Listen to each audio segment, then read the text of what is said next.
कार्यक्रम सुनेर बसिरहनुभएका प्रिय श्रोताहरूलाई म जय मसीह अनि नमस्कार व्यक्त गर्न चाहन्छु। कार्यक्रम आशाको जीवनमा तपाईँलाई फेरि पनि स्वागत छ। कार्यक्रम प्रस्तुता म कमल अधिकारी तपाईँको साथमा आइसकेको छु। म आशा गर्दछु कि कार्यक्रम सुनेर तपाईँले जीवनमा एउटा यस्तो निर्णय लिनुहुनेछ जसले तपाईँको भविष्यलाई सही दिशा दिन मद्दत पुर्याउनेछ। कार्यक्रम आशाको जीवन अन्तर्गत आजको यस एपिसोडको शीर्षक रहेको छ मानवाधिकारको धारणामाथि बाइबलको प्रभाव। मानवाधिकारको धारणामाथि बाइबलको प्रभाव। विगत केही हप्ता तपाईँले सुन्नुभयो कि कसरी क्रिस्चियन शिक्षाले इतिहासमा अभ्यास गरेका विभिन्न कुरीतिहरू उन्मूलन भए। मानव जातिले सती प्रथा अभ्यास गर्थ्यो, शिशु हत्या अभ्यास गर्थ्यो, शिशु त्याग अभ्यास गर्थ्यो।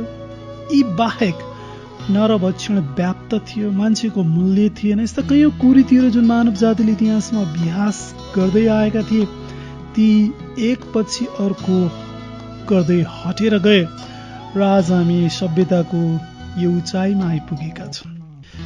बाइबलीय शिक्षा, क्रिस्चियन शिक्षाले कुरीतिहरू उन्मूलन मात्रै गरेका छैनन् तर सुरीतिहरू पनि स्थापना गरेका छन्। यस्ता कैयौँ राम्रा कामहरू छन्, असल कामहरू छन् जसलाई आज दुनियाँले अवलम्बन गरिरहेको छ। त्यस्ता कामहरू पनि बाइबल शिक्षाले, क्रिस्चियन शिक्षाले, क्रिस्चियन अवधारणाले, क्रिस्चियन मूल्य मान्यताले स्थापना गरेको हामी पाउँछौँ। र आज हामी त्यस्तै एउटा सुरीतिको बारेमा चर्चा गर्न गइरहेका छौँ। त्यो रहेको छ मानवाधिकार। मानवाधिकारको अवधारणामाथि क्रिस्चियन शिक्षाले, बाइबलीय शिक्षाले कसरी प्रभाव पारेको। म एउटा घटना भनेर अगाडि बढ्न चाहन्छु। 1965 मुस्लिम मुलुक अफगानिस्तानमा अब्दुल रहमान नाउँ गरेका व्यक्ति क्रिस्चियन भइसकेपछि तिनको जीवनमा दुःखको आँधी बेहोरीको आरम्भ भयो। तिनकी पत्नीले सम्बन्ध विच्छेद गरिन् र तिनका बुबा आमाले तिनलाई परित्याग गरे। अब्दुलले धर्म परिवर्तन गरेका थिए भने तिनको परिवारले पुलिसलाई जानकारी गराइदियो। आफूसित बाइबल राखेका अभियोगमा 2006 फेब्रुअरी महिनामा तिनलाई गिरफ्तार गरियो। तिनको पक्राउपछि राजधानी सहर काबुलमा तिनको पक्षमा लड्ने कुनै वकिल पाइएन। तिनलाई भेट्ने पत्रकारहरूको प्रयासलाई अधिकारीहरूले निस्तेज पारिदिए। अब्दुलको विरुद्धमा मुद्दा दायर गर्नेहरूले तिनको मृत्युदण्डको माग गरे। तिनलाई धोकेबाजको संज्ञा दिइयो। सम्भाव्य मृत्युदण्डको सामना गर्न गइरहेका अब्दुल भने आफ्नो क्रिस्चियन विश्वासमा अडिग रहे।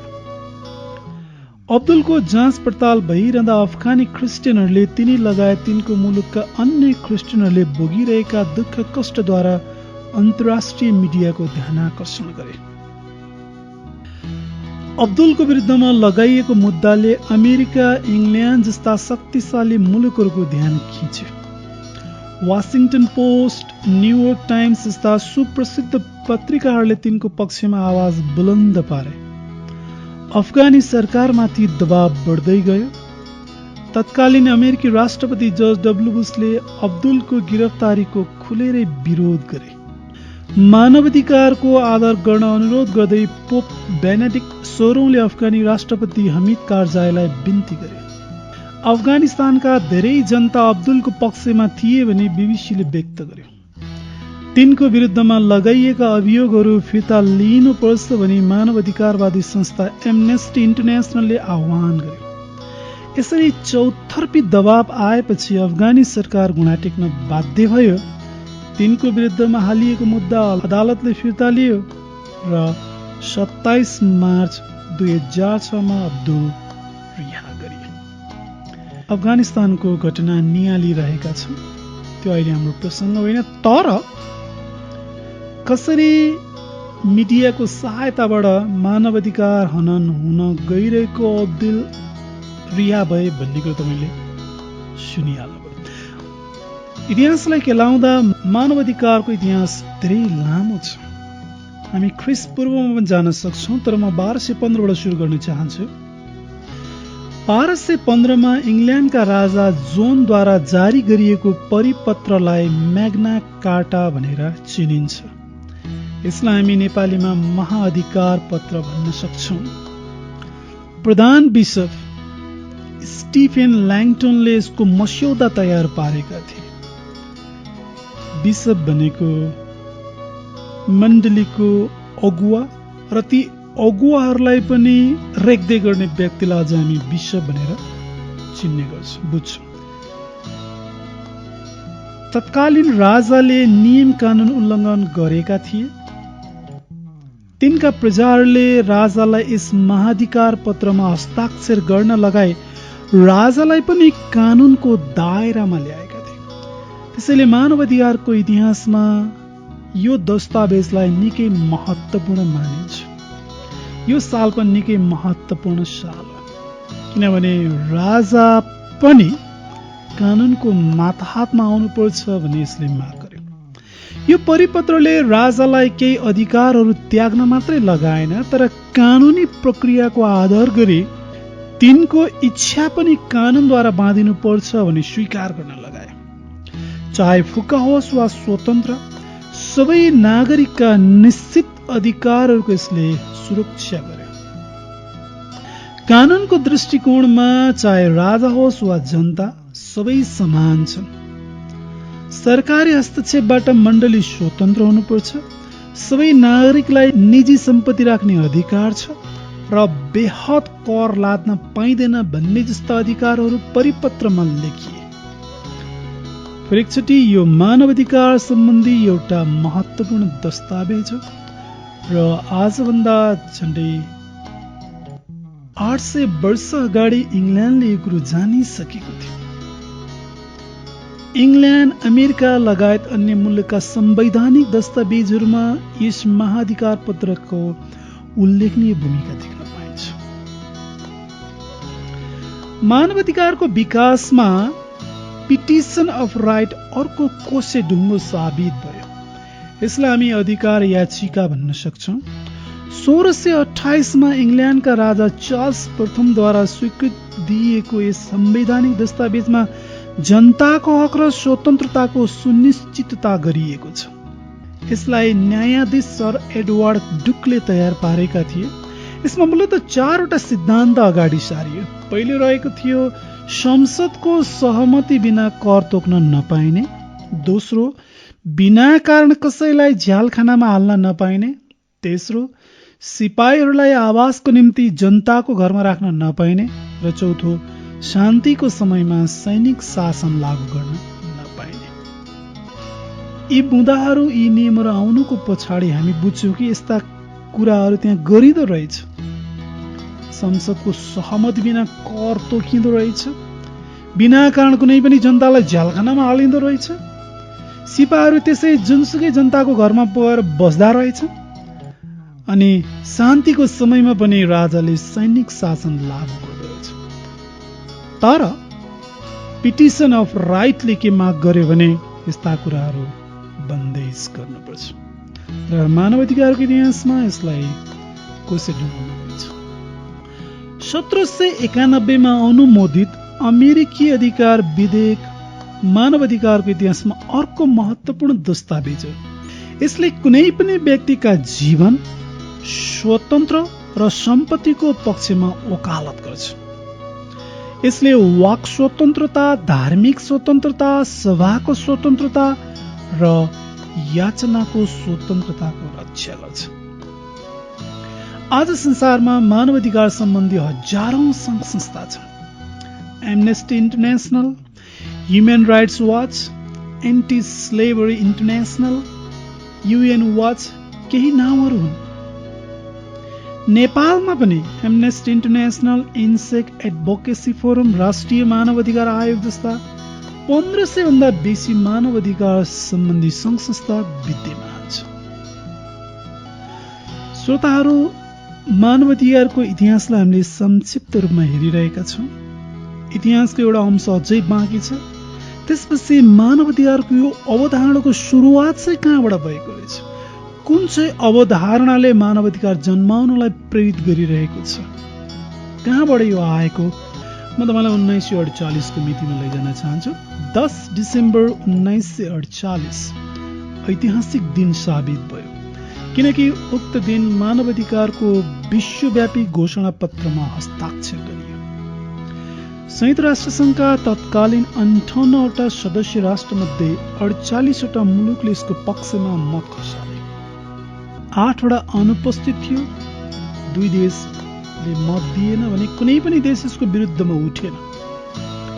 फ्रान्सको राजधानी पेरिसमा संयुक्त राष्ट्र संघको साधारण सभाले उक्त घोषणा पारित गरेको थियो। मानवाधिकार सम्मानको सुनिश्चित गर्ने उद्देश्य साथ संयुक्त राष्ट्र संघको घोषणा मुताबिक 52 वर्षपछि ख्रीष्टाब्द 2000 मा नेपालमा पनि राष्ट्रिय मानवाधिकार आयोग स्थापना भयो। भले योभन्दा अगाडि एमनेस्टी इन्टरनेसनल स्थापना भइसकेको थियो। हाम्रो मानवाधिकारको विश्वव्यापी घोषणा पत्रमा 30वटा धारा रहेका छन्। सबै व्यक्ति जन्मजात स्वतन्त्र छन् अनि अधिकार र महत्त्वमा समान छन् भनी धारा 1 ले बताउँछ।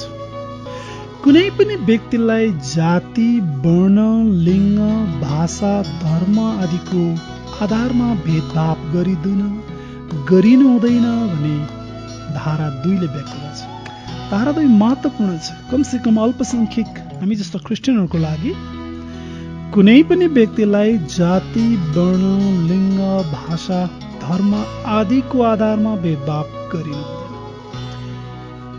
धारा 3 ले हरेक व्यक्तिमा जीवन र आत्मरक्षाको स्वतन्त्रता भएकोले दास प्रथा र यातना निषेधित छन् भनी 4 र 5 मा उल्लेख गरिएको छ। कानूनको दृष्टिमा सबै मान्छे समान भएकोले अदालतको सुनुवाईपछि मात्र स्थापित कानून अनुसार व्यक्तिलाई दण्डाज्ञा तोकिन सक्छ भन्ने जस्ता कुराहरू धारा 7 देखि 11 मा पढ्नु छ।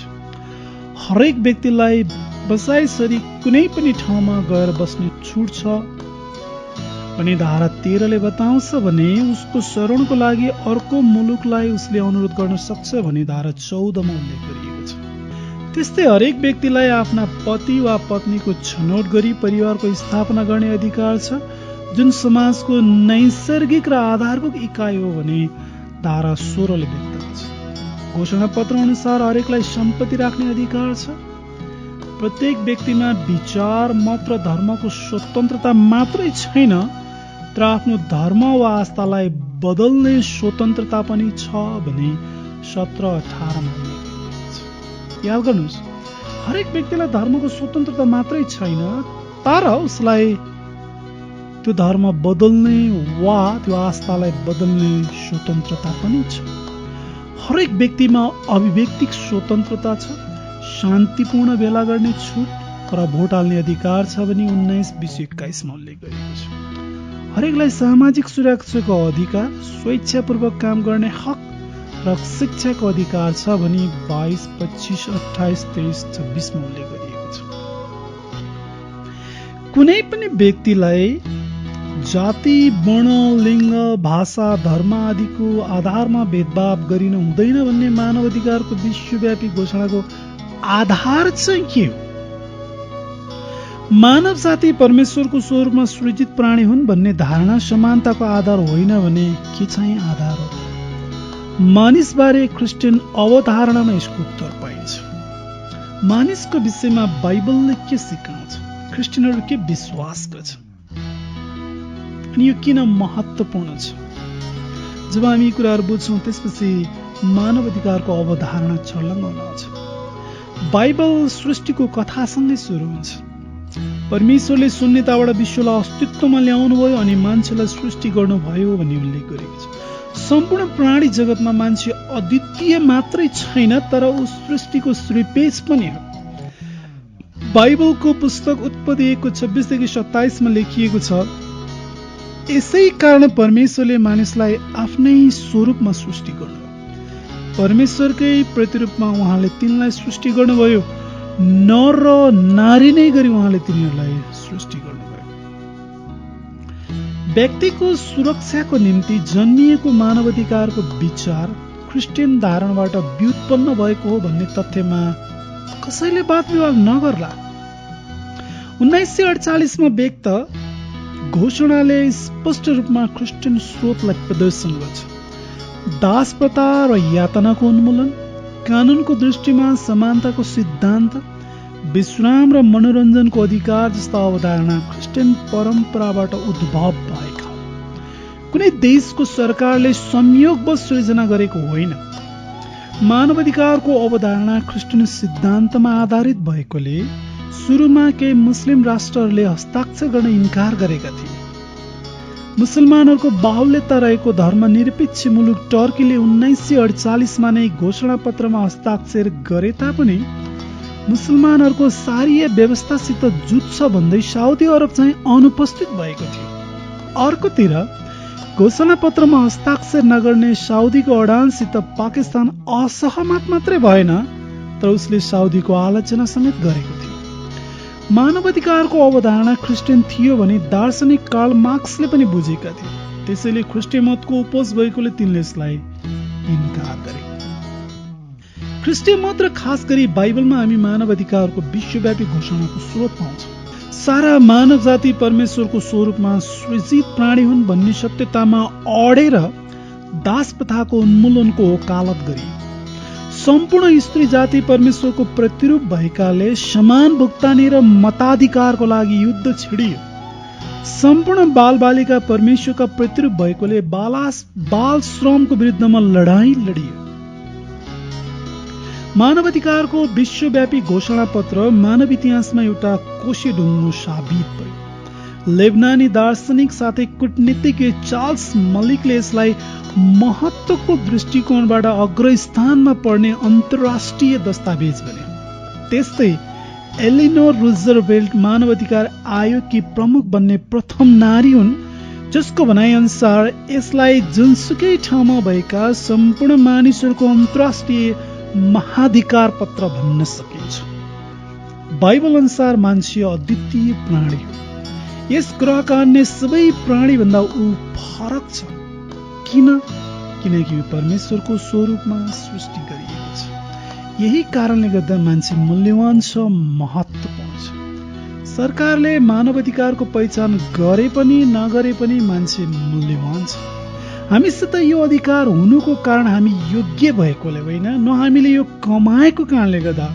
हामी सेतो वा कालो, पुरुष वा स्त्री, क्षेत्री वा बिक, नेपाली वा अमेरिकी भएकाले हामीसित मानवाधिकार भएको होइन। हामी परमेश्वरको स्वरूपमा सृष्टि गरिएकोले हामीसँग यो अधिकार भएको। तसर्थ हरेक व्यक्ति अन्तर्निहित रूपमा मूल्यवान छ र हामीले हरेकलाई आदर इज्जत गर्न सक्नुपर्छ, भलै वो जुनसुकै देशको किन नहोस्, जुनसुकै जातिको किन नहोस्, जुनसुकै भूगोलको किन नहोस्, जुनसुकै लिङ्गको किन नहोस्।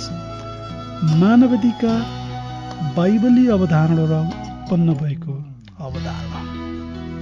श्रोता, हाम्रो निर्धारित समय सकिने लागेको छ। समय निकालेर सुनिदिनुको लागि तपाईँलाई धेरै धेरै धन्यवाद छ। यो कार्यक्रमबारे तपाईँ कुनै जिज्ञासा वा सल्लाह सुझाव छ भने तपाईँले अप्ठ्यारो नमानिकन हामीसँग सम्पर्क गर्न सक्नुहुन्छ।